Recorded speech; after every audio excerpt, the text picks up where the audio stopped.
So I'm working on refining the shape of this scroll on this F-Style mandolin before I put the binding in. So this is kind of my approach. This is how it looks like right now.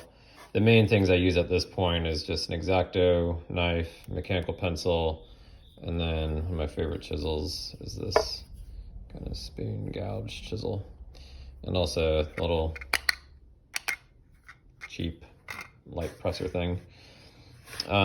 So I have the binding channel routed out, and then I always like to keep the pencil handy and always be redrawing the lines as reference points. And as you can see, I scribble excessively on the part I'll be working on next. And that's just because it helps me keep track of like where I've been, where I need to go, how it's progressing.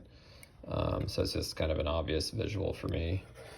And then also, as you can see, I think it's important to always be holding a light at a different angle, casting different shadows. It just can reveal a lot. So what I'm going to be working on is kind of this inner part right here and smoothing that out.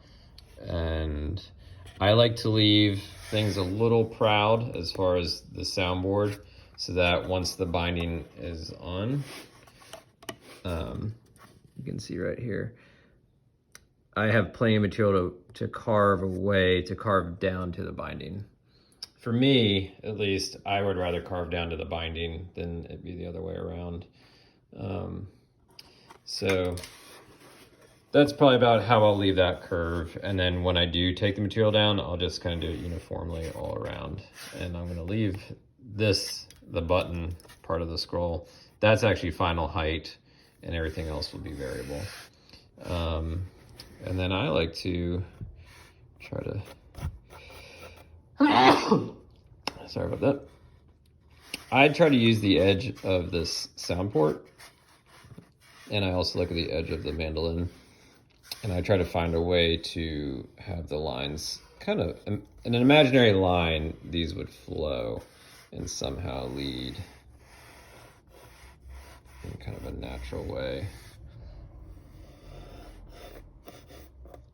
Like that. And so once I get about here, I'll really kind of more gradually feather the ridge line of the scroll down until it kind of just disappears into this kind of flow space.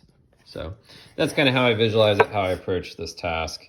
It's close to getting the binding. I'll install this binding before I put the neck on.